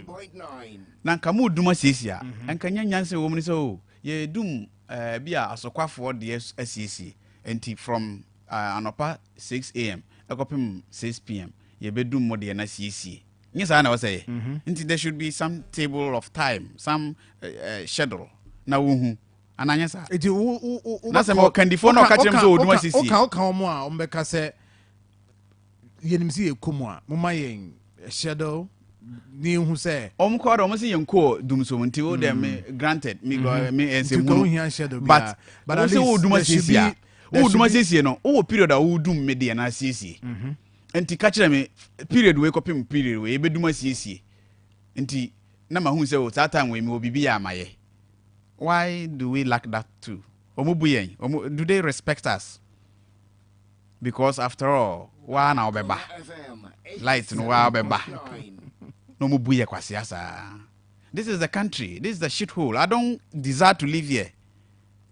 I don't determine where I should be born. And ya woman too we mo you have shithole is too harsh a word. No, you see, you don't choose my words for me. Oh, but it's too harsh a word. Do you know diction? It's a literary device. Diction is the way a writer chooses his words and uses them. And when you choose a word to use them, the words must have impact. And to me, when you have put my lights out this time, me can say me heavy. Me what do you mean? Yeah, there be Facebook. Number of times I didn't do mechania, and barely 2 days go without my lights going out, and I should call that comfort. I am charitable. I am very charitable to call the country. I wouldn't make that say. And these are the realities we follow. We go through. This is I don't know. Media you choose. You prime. You prime and you set the tone, the agenda, the direction. I will talk about it. But the woman say, we've had some earlier. Or your proposal say yen twaba emma DCs near DCs. Almost yen a partisan. You see their mentality again. Why should it be partisan? Yeah, yen a partisan. A tin another atadiana. And he was leading the campaign. They were campaigning all over. Yen partisan. Yeah, yen a partisan. Ye twaba. Ne to say the two assemblyman bana yen a partisan. Na yamfa MPP and NDC. Or muchini yen almost no na metara home. Ne to abama DCs na eti obi atade e ka obi nwugu e say obi aduane e ma obi aduane nyinya. These are wicked leaders. We need to tell them omo pe kwan ase oman no bebre no nti e do ma say na dunu kwade not satisfied nti yenya ne partisan so that hwe me kamechiro o wa hanoma. Sometimes you take some certain things for granted. Ukwa kakra asem sia assembly members na solve a problem. Now you say my to MPP ni NDC ni as an illustration. Now say asemwasi na ya MPP assembly man and to aba no nyaaye na mene ne ko ho ya assembly man no be san pe position ni bi mu adi the next time uka so obedi man ya bro because on to aba man na baaye enti also okuma no where would justice be? Where will justice be? Yet we explained. Now yet you know to assume because look, me a good debater. I must be frank. Me school I'm a core university first degree. Me kai when I set eyes to join a site or a topic, I prove myself to be a good debater. I've won the debates. I joined the site that partisan politics at the district assembly level. I said district assembly elections, no, and partisan. I'm coming to say, and non-partisan. Assembly members, enye partisan ohun se obi akokotam osono anan chiniye na de that one you not see ebisi but the assembly they ebisi on the chem so em say papa ya o se Yokohama ties na obi sa ye chi ne sign no ya manan contest elections no assembly member or the MPP koye na Carlos yesi enye partisan na enye partisan ye omukro ya enye partisan ye omo no to abama disease na anya sa na yesi okay mo me to abama disease no na enye no maintain the same non partisan basis a mo se davi ye mfa party Carlos nto eno nti omo amaya kwan amianto na mo yi omo members omo yi last year omo sikatua sa you heard it amamfo gigi amamfo sika wia boni sa na idia na ye those things it enkosi hwe we amamfo ne be wura se atwetwe sika obi a most of them will not be even deserving. They will get it through foul means, other foul means. They will go through. Yeah, that is it. It ends it. Oba also obe recouping because we're spending, and so also obe making money, and that is what is going to happen. So this is like Sisyphean task. Yeah, Kobesi. Bibi for Bianco. Sisyphean. Enko si baby. Sisyphean. Sisyphean. Yes, Sisyphean. Nkobesi bro for. Awuni ba no ba. Nkobesi bro for. Awuni me da se nti ye behwe na fei akasima be aduonu ansia na ye de dwumadie na ba na wie doctor wa ha sanso na woni wa ha e be di nkomo pi na yakoye nim ewo ho okay all right doc Sergio ni bibi say can doc say say ade bi koso a say adame ba ham say coffee program na mka say ye meeting na itimi share time no na de be pon no eno no ye na no mentiase ti bi aja so be aja mo yese twofo so be timi ahwe bo de wa hwe meeting amoye wo ha mo time mo pon no hye so hye so dabi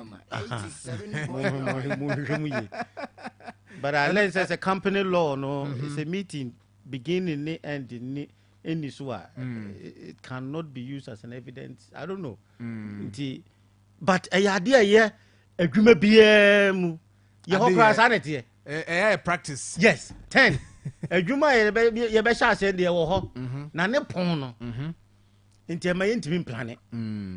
Yes, last week we went to some meetings here institution pa ye hoyi so time ye dey sha say de wo na de be pon. So how do we plan ourselves? Say be an meeting be a me sha say 10 me pon 1 now they are so nipa corner planning a life but the meeting start the ye be beginning the end the shehon na ne pon no but here busa lawyers no because I learned that there is some implications of that. Say be let's assume say BBC kra na now be used as a record one way it can't be accepted. But so once a 2 minutes there minute no will determine minute but the time that you are supposed to I'm just me I learned there's a legal implication. Okay. Munya lawyer na busa mo o dey am say I don't know say be almost one. Oh, that is true. Once there is minutes we accept it. But that is another angle. We say yani can we kuku school na chechire minute writing. Oh minutes oh yeah sure. Chechire minute writing ni ading na Sadia okay, and see will be a trimmer when I say, "I dogmatic." As see now, what that is. Yeah, that is very thoughtful. Oh yeah, thoughtful of you. Sure. Doc, yen share kakra on our second issue. Galamsey fight. Utie the minister. The briefing or yen na. What can I say? A corner on Beso Mokono. And ya there's some big jemu. Na we defend the maybe or my so far. And your catcher or can was in the piece. Military for the banner. Omu ajuma mobile some by ebeno. To a bar. Or no or pentem aquani baby. Did he so mamma or bar no by executing no co. Nti wɔn a wɔsu sɛ na yɛhye and excavators yɛhye and shamfan na asefoɔ nyinaa no ɛne adwuma no afei paa na wɔba bɛyirim wɔn bɛyiri adwuma no mu paa they work sɛ nneɛma bɛkɔ yie na yɛhwɛ the impact on the economy sɛ bi probably yɛlusi biribi yɛhwɛ sɛ yɛwini fight yɛwie ne in the next 2 years Ghana crowd no yɛde anaa 1 year the ban crowd to say the next years yɛnkonko to fam yɛnhwɛ na yɛn build system no na yɛ operate nneɛma anaasɛ yɛn system no nyɛ adwuma yi a dɔk I mean on the fight so far baby aba bedre ne di bi ma hyɛ aseɛ bɛba kora deɛ ano ayɛ den Sir John yana sometimes no Ghana ne toro bi yana mewra homom in the sense this approach ye use military no NDC government used to be President Kufuor used to be and then still now the problem has not been solved and Mejiri says still the problem will not be solved and was you maybe a man with this the military when they finish they will not stay in the bush they will not stay in the bush they will come back. You see, approach na ye use na yes I ben say or say ye kwa wo e bi abe say nsuo ne we no ye say mon kwa say no. Look at how many excavators that we have destroyed. One costs more than $130,000 or let's say 150. Wo cost one asashi generator. A generator ni betimi ya use bi that constituency no. Ebetimi use ama police and a hospital bi or omu hia kra na we can use them. Why can't the government be trusted with confiscating what some of these assets? Why? All because ebi be chairman party for ebi mo so koton and so we are not helping ourselves. Nukreni say wo hwe me to bi da 130 me ko fa bi wa hin na me che say me kra me ni ayi na no obi atoni machine is about 17. Multiply 17 times $150,000. Abanje. Yes, what must Monday or must I could be as I don't know Mutata because the story nearby no. Obis version or the band say, you were other guys almost so to 2 or 1 year, sir. Interior na mama no moto mo. Me jiri say o make comment bi. Efa minister for roads one you know. Na bia no so me san ma dwen. Do ko wa dwen san. Ma dwen no. Me mate say o mo say oni Lord come pre position bi. I don't know that. No so kan ho. Yeah, dey adwen me ma dwen na make. Dey be share adwen sa. Say o kan yete. Dey mo kan yete. Dey be share bi with people. It is a John. This approach I'm looking at the cost of it in terms of buying so or buying the cost of it. She said, what ship would the to machine? Is he ho party intimate? I didn't be seeing them was a marina another day. And look at this heavy duty machine. He said, why we could 2 pass a cotton another day? Why can't the government be trusted with this? Say, be a Mako central region, because district way. You can't say excavator you find to go in quantity too. We can use it for other purpose. And why don't you list area be able to be nsuto ma fa nkwalawa wonte pelele got a year wa here yo the number pie say Ginyas run about to say Ginyas junction ho no high school junction nsuo no Halidu Emma omo yi gata nim okaka omo boy a no keka nya ka ketwa enti ntimi district bia ntimi nya ba ko akoko gigi we no kra ana ka fa labor cost pe na ya ma omo ya district dia aban ya confiscate enti na ka bia pelele yi ya chicha momo 10 excavators ne tinem ya betuma tinsu no mama ensu to anka nye hu kese ya ko hye no we me I side with those people who agree say sa burning of a one ni nyina no ehun ya we should have O24 can send be one sometime I think about 3 weeks ago says o man use ahemfo no e what o man engage wo on this still that problem will not you see the military will not stay in the bush they will go Omukwa. And no person how will you ensure say I don't know so obi aso obey you so I don't know and gold also mutu.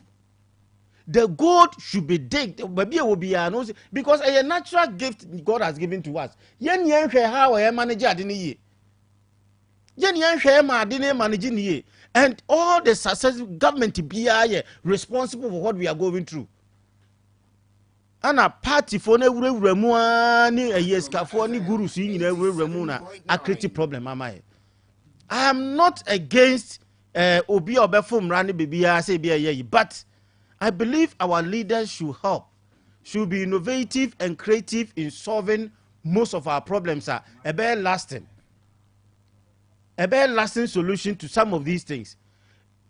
Because of the CEO of former Minister for Science and a year omuchiche ye say adena yira ye hu ba bi oh eno na me ana me ka say aban ewo problem Ghana he wo problem obi ye bibi no fom ra ye nche ne ntum ye mfa ne nkọ court mpanehye no entide bia ye problem no ye yiyim Ghana for ye anchi bi nkotum galamse yi ho nti ya bobo bi no motuo ama even first deputy speaker ese o mkoto o ma won tuo mtuo nku wo mo so ye chi Aisha 1 hoho ya ono ankasa ahan boys a no mudi na chi ono akra tututu abo Ghana for bebrebe ye chi no aban no tumi sori gina a o ka kire ese ye prosecute na ye ne ko gina court ye nya mfa so bia fi e ma ye nya ye boka pe chartered flight e de ne tram de ne kokoto China. Sir John is ye me say adena mo approach no and sustainable.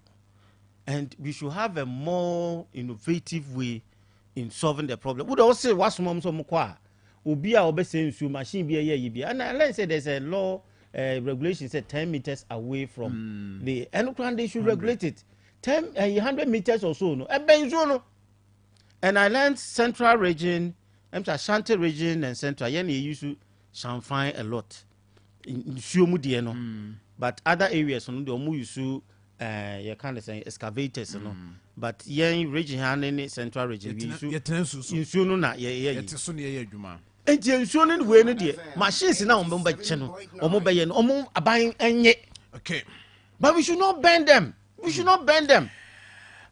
Dominic Nitiwul the sector minister defense enti the chief of defense staff and the generals who have been here all along helping us to ensure that our water bodies are clean.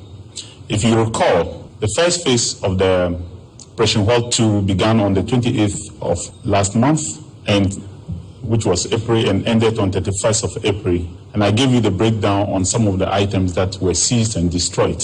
We, as I said before, we don't intend to bring any equipment home. If any equipment will be seized, it's just for the purposes of prosecution. Otherwise, all equipment will be destroyed on site. 100 meters to the river bodies on both flanks, and within the river body, every equipment will be destroyed. That is the order the armed forces have, and they will continue to do that. Prosecution. Otherwise, if any equipment will be seized, it's just for the purposes of prosecution. Otherwise, all equipment will be destroyed on site. 100 meters to the river bodies on both flanks, and within the river body, every equipment will be destroyed. That is the order the armed forces have, and they will continue to do that. Okay, and that is the order the armed forces no omuwo eno omo ye no say no I wouldn't just say anytime be about to say omo as a bibia no then your prosecution and the upper chair say omo she and minim the yimu a e woni trim say ye chibi ne de biba dia no ye prosecution ye chibi ne amfa man ye hye no dia ya hye no why should it be so? If there is prosecution for all, obi a fall foul should be prosecuted. Na what say with me? Yes. Unim say last term of Nanado, the first term. Excavators are much ya or wi no. Ya sue a buying a sue or maya jehuska ye ketwa. Are you aware? If you're not aware, let me see. I'll show you. Kwakuba Kokrani break if you have not. Those first time now about 500 maybe about 500 na for a you kind of saying. Oh, but Osha Mrano dia Mrana Bimu a person would take a buying on now for banning of Wino. I'm not grabbing the Abuamo. Yes, Emrano. Emrano just say yes, for that one there. Now, I was reading some to me by show being sir. Yanom so my bay lords. Or meeting me at the Omope. What is almost there? Those people say. You better no mopa go to court. Yeah, I think Western regional minister also. Yeah, they've dead. Exactly. I've heard it on 2 counts. So you better no mopa among court. And the court we the movie at ton, you know, you don't court. O mine na aboka. First 4 years now, the movie we are ton, and one crop for we are ton. Or man for the court. Eye abino na abomoka meme taxa and canado e de boa. I think it's about 2.1 billion or so. Ena Ghana city. Yeah, billion dollars or something like that. I will get the story for you. Yes. Ena ya jiama wom ya boka judgment date. Ya boka. O san so be shino o shino o ban fanko court no unim ya na yeah, baby, and judges no for government. There is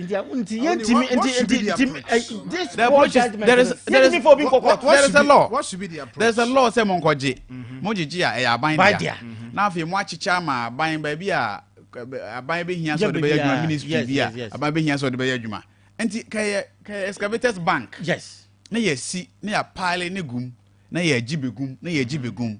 Ajapadi we ye kwakoshe no. Don't you? Who Shannon will be asked about Yahoka? I didn't know I was here, sir. Me unim. Now me for the doctor can so, the Miami can so. Bempesa me sign my chica cra. Unim the intra. Abana who say or no on to mean trust no.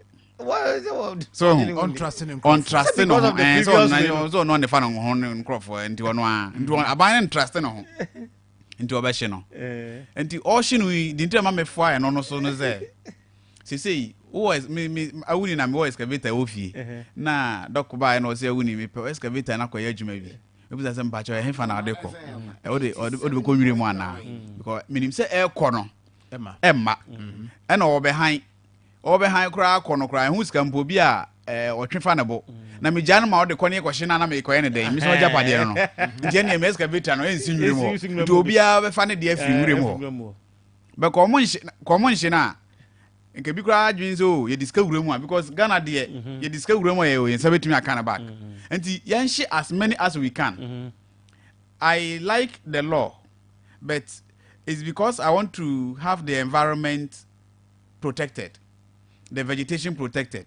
Ye shini say ya ebebo amanfo hu obi nsan fa ne de enko enti ye chibia ne ahye ye chibia ne ahye afi omo kohan yo enti de ye ne de bia ni ho obepene say ye fanko biem oko han masa how the family excavator ye be hye ne sa and ye chini ahye ye chini ahye bia so mu we operation we a why be say hu ni asa hye ha and ye hye crowd I say the third one omo be wura mu you know and so crowd no omo intensify near mapa nti ye hye a afi omo mbe aso den no because but I'll be surprised if the third phase no more kwa still be konya bi ahye I'll be surprised because they win there because me Kennedy Japan is that not central yeah ni account bi o de ma che say also oba ana na nye wono also free nkran ba o hwe kwan so excavators o mo yiye besisi kwan mu a like on to mo yiye free nwire mu bebre also duru ha na ma lender door ho no ma unse lender door no ma san ye another bus ibi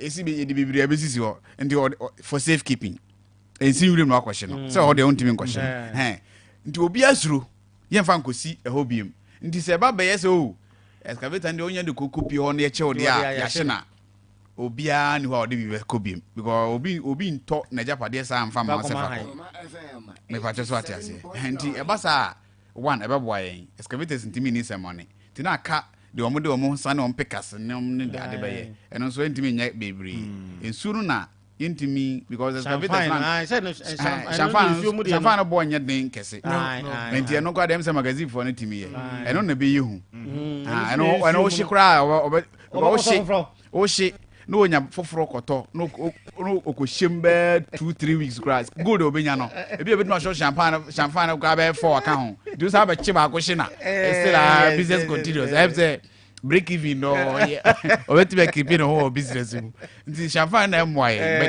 excavators no mo shina we say do any good initiative but ye shina e be ma hu ato nipa so a yenkoye galamsey ne mfa but why can't the government take it and I'm say on jini hundi and I say wo fad no now bia wo hwe district omo wo nsu ano ne we na ti say de wo kan ya no say o mai bi pan ama afan se bebraba uni say even em the pass wo kasa can they have a list and publish it for all of us say bia ye kwa ha yakoji we chances na say why ne be wia bio yenya ye be wia and I just bibisa no just say na bia ye obi a on ni system ni mu on can be to kata yes wo bia wo say wo K-Poly yes wo yes see garage amount for security for tran no na hwe yes excavators na my boss no dey twa oka sa dia bia intimi ma me ye hwe wala nyo se o say eja ye dey to I say setting the excavators on fire is not the solution to this Galamsey menace.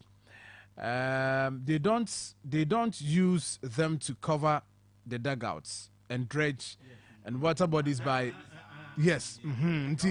Nti ke ko yan nka ya fanya jumana nsa na ya hye no ya fa nkata ho na wonim ade ba ko e dangerous o enkwala toto those things ni ma wu o yeah so wo juma ministry no ne the military ni ye o de helicopter ni ye na kusi say yes sa ho no yes enipa I was say according hokra of because a danger zone ewura fu a onze o mu free won ma a kira abosome nsu tutoyi we ko na ho afu nti wonam kra wo hu se amrada ha nti eye problem nti ka o mutimi kata so a excavators na kom da kata so nti wala nyu asmo kan che se aban no be hye ni nyina free ho then later I be say acquire reclamation now e dey go for excavators a e kwa fa ba bi we budget for that ya kwa fa near the aba be no be moye wala nyo se entika wala nyo die ka be a enka yemfa nya adwuma no ya kwa ne police soldier for no omo boys na trans no omo but I'm sure say even land reclamation so crowd here experts to do that and answer wo ye we no omo a onim ade we no ka bia nka omo nye ne gidigidi se bia ye hu a ye bebo otu ana ye beche de ye che wo mo na ye no ye de ombe ye adwuma society ha ne ya beche mo a ye tutu bebrebe na ye de mo ye adwuma mo kata amana no so ti mo kata amana no so a ne ye ja mo na mokọ ye nche mo but the excavators no mo nsan ka biem se ye be hye na na ye de bekọ eno na afi omo decide ke no beboa endika ba na ba bi omo timi sakin crofo no nyina no koma kata amana no so ke no so ye good hey wala nyo na you know laudable pa no beboa it is where your argument this argument you have said when now okay when you raise them yes when you the support idea exactly a superior idea because yes you know kwa amana ya kata so gon say mu bia kra ma ye timu saa sisi some reclamation ye nhwe ho da bi ye nhwe eno na say na check approach ayeye ni check say omo ka kire so omo ye reclamation na omo ko bie forest no ba bi tu omo tu forest ni say omo ye reclamation meanwhile no omo wo ho no omo tu Galamsey ndi reclamation no kra omo be ye reclamation aban kro for be reclamation no omo kra ye trust omo kwa gotu no ye be calling her off say ye reclamation over kono na di omo di Galamsey ye go fa ye say Sudan for say if no be reclamation my go onim they are going say gold no precious ndi say owura hokra na otwe kra de obetime tu kakra bi obetime tu anya no so tunya ba ko a wo wie Amuni ahụ ha dị soja fo mu de omo nya deputy awuni akwa ejire awuni akwa ejire even though now we say they make us say enye sustainable na say yentimi ntu sa ya plan ne well the good is there and the people should get it. Enti enya de be jai the people will not stop so mo hu sa de no asase no gold wo mu no they will never stop. Enti ye we no so yen hwe how we will encourage people to also get the gold from, because anya do meja yo area bia gold wo ho no, they will never stop. Omo MP no unim na so otu for kra kan say anka ne tete na omutu. Yes, nti ahemfo de omo de share omo nsa de say de me de ene adenya say gold no na omo yen afri na omutu no, but no omo nsa nsuo no. Your problem ne ye omo say nsuo no. Enka forest no kwa na omo say no kra anka amanfo ani ma ho kese te say nsuo no. Ene me see there was a documentary by TV3. Na obi a otie kurase menim so wakwa kurase ya si dan ba kompe na wa kurase wallet o ze omo de nue sisi na omo de papa chechire na omo wo ne tie na wura no team na wa beto insu sachet no bi no rubber na tente ba wato fi krom e de akwako ti honom se eno na omo nom na kurase ni a wotie kurase obetia to nsu obetia to nsu anonom saa me call enti wo wete bia na o mu na Jacobu ai be potenten ne German kwanta ne ho awuni ya tuama ma tuama se sabi se abofra bi tinani wo enam ne bia daya osun ya America to daya no tinani na osun no fa chire pe obetom wate so obi bia pani bi wa so yipo na de na wa ko jaba bi sa wo be mai ojo so ahia betom just centimeter meters na meters kwa de se ko omo to no so omo pe musika omo mu nipa o just like that omo fa nipa nya hwi so consequences ben debi that's a pragia for me yan sorry na yan ko awuni me da se enti Sir John ya how no so na oman no ye hia eya na ni nyina leadership mrs senke ye ma ye ni bre ye em say Korean, is it North Korea omo president you kun shu o se den dia na papa ita site no pa me hwe ni video ba kon o se say person to corruption asia omo no mutu omo de na se nyen form for ne omo ko attack omo I was watching a the moment esro for no ebe ye omo be pege omo be clear omo no apege omo of corruption no obi esro susu say susu amba say me wadwumam adwuma panyini de measure aba ye time e be adwuma time e be pon no no ankasa ba no no adi sa mra no so na bia be adwuma o ani so na wo twe waso a obi ko ani ho betima ka bia ma but so no de be bo ho na woni mra no so a to hell is him me da say awuni me da say p doctor me da say ye so me di Sir John na mena nana Kwame Free ase otie ne nka sanso na nana ya nso wa ha nyame adomo a o channel pa ye beto aso Ghana Kuma yako yamenka halala sandongela halala sandongela we halala